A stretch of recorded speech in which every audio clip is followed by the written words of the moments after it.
Buenas noches, apreciables amigos, apreciables colegas. Les saluda mi canal Cultura Financiera. Como director de auditoría de Blanco Blanco y Asociados, CEPROF y BHY, auditores y consultores, les doy la bienvenida a mi canal YouTube. Quiero informarles que como docente del programa de maestría, tenemos este canal, como su mismo nombre lo indica, haciendo cultura para el aprendizaje de todo el ámbito, tanto de contabilidad como de auditoría. Hoy vamos a tocar el tema que se denomina el marco conceptual para la información financiera según las normas internacionales de información financiera completas 2019.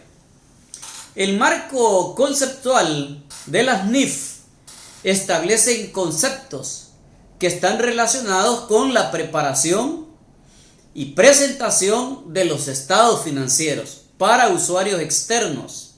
No se nos debe de olvidar que cuando estoy hablando de las NIF versión completa, estoy hablando de las obligaciones formales que tienen todas las entidades listadas y que tienen la obligación pública de rendir cuentas. El marco normativo trata sobre el objetivo de los estados financieros, las características ya sean cualitativas que van a determinar la utilidad de la información que está plasmada en los estados financieros.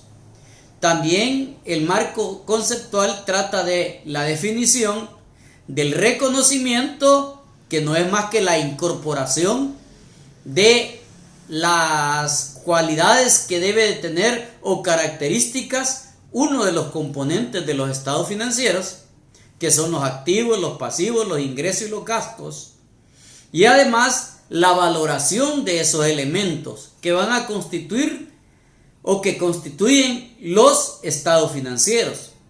También se va a abarcar los conceptos de capital y de mantenimiento de capital. El marco de conceptos comprende un entorno económico, principalmente los objetivos de la información que contienen los estados financieros. No me cabe ninguna duda que es para la toma de decisiones. También vamos a hablar de las condiciones básicas que deben de establecer los estados financieros y sus características cualitativas, es decir, que la información que contienen dichos estados financieros debe de ser de calidad. Estos estados financieros están elaborados teniendo presente dos hipótesis básicas, las cuales son el devengamiento, que todas las transacciones han sido registradas cuando ocurren y no cuando se le ocurren. También el negocio en marcha. Estos estados financieros van a incluir los elementos de los estados financieros. Y los elementos de los estados financieros mencioné anteriormente son 4. Los activos, los pasivos, los ingresos y los gastos. También debemos de tener presente todos aquellos recursos y obligaciones que forman parte de los estados financieros básicos y los ingresos y los gastos. Entonces quiere decir que tanto los recursos como las obligaciones, los ingresos y los gastos van a tener dos características fundamentales para su reconocimiento y medición.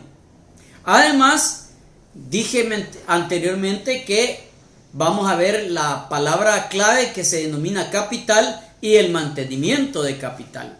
Veamos cuáles son esas características cualitativas. Primero, la relevancia. La relevancia no es más que la influencia predictiva y confirmativa en usuarios. Todo lo que la empresa ha manifestado a través de los estados financieros, la información contenida en ellos nos va a servir para predecir lo que yo necesito en el futuro puesto en el presente y hacer el seguimiento. Además, estoy confirmándole a los usuarios lo que yo he manifestado a través de mi estado financiero. Otra característica que debe de acatar los estados financieros es la representación fiel. ¿Qué es esta?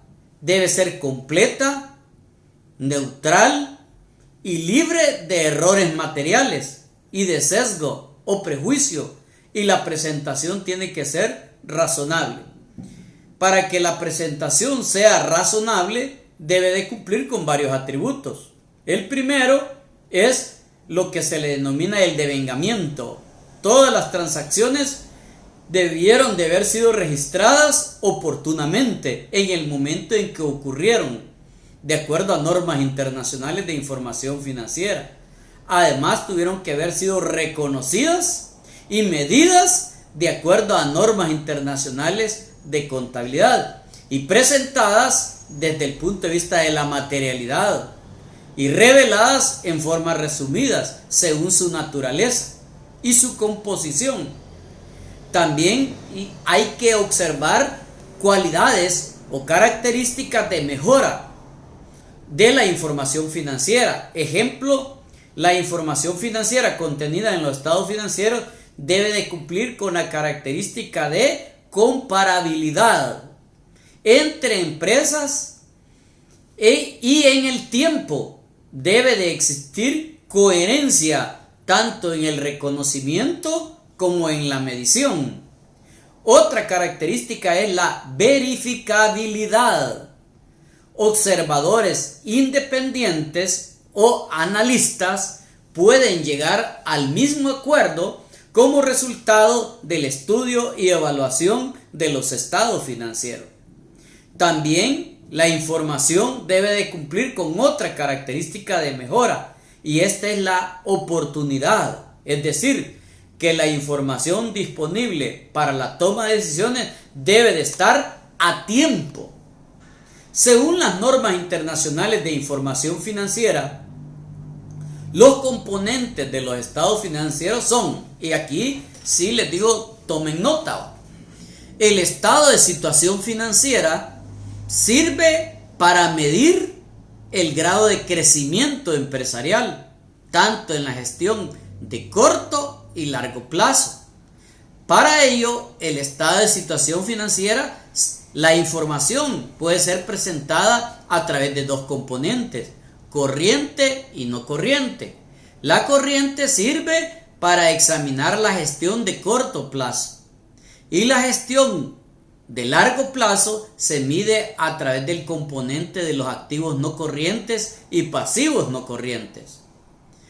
También existe el estado de resultados, que mide el rendimiento empresarial, y el rendimiento empresarial se va a medir por los resultados. Quiere decir que el gerente se mide por los resultados obtenidos al comparar los ingresos menos los gastos. El estado de resultados se mide a través de el indicador de la rentabilidad, del margen sobre los ingresos, los gastos sobre los ingresos, etc.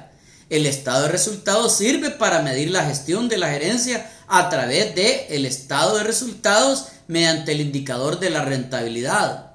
Posteriormente sigue el estado de cambios en el patrimonio. Este, como su mismo nombre lo indica, mide los cambios patrimoniales, ya sea de aumento o de disminución de capital.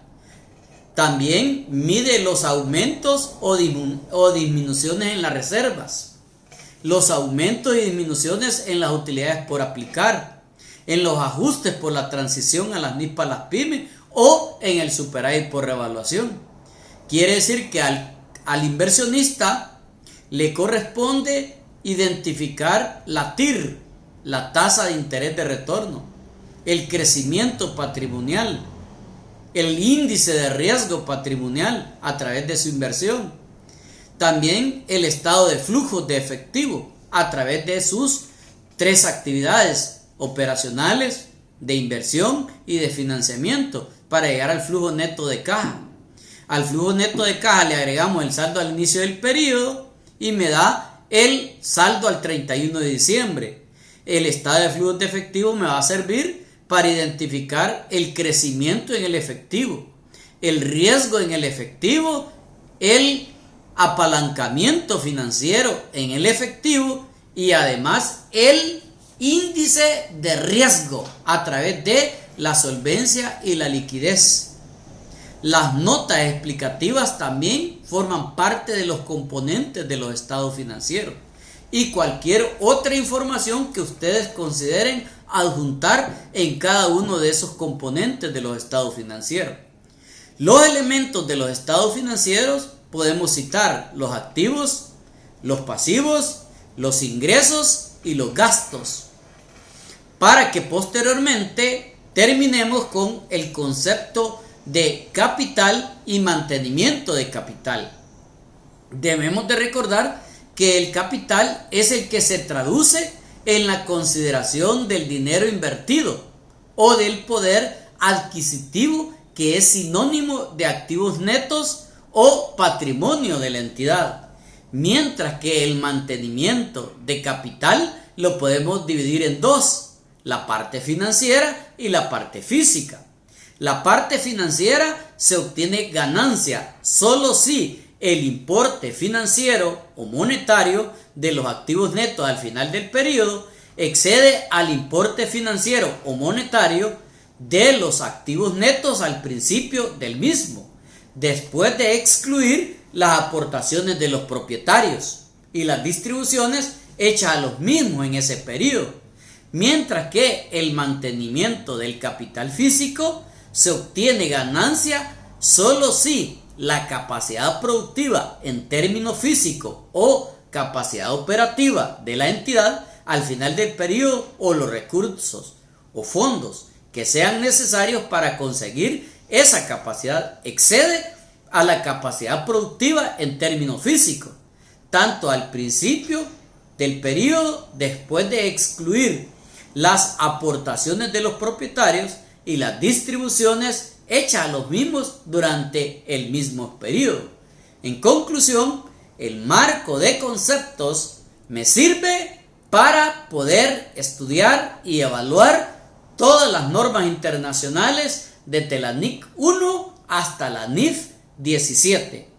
Gracias, cuídense mucho y espero que todo lo que les he mencionado les sirva para la cultura financiera. Cualquier duda, comuníquemelo en blanco3000@yahoo.com. Gracias.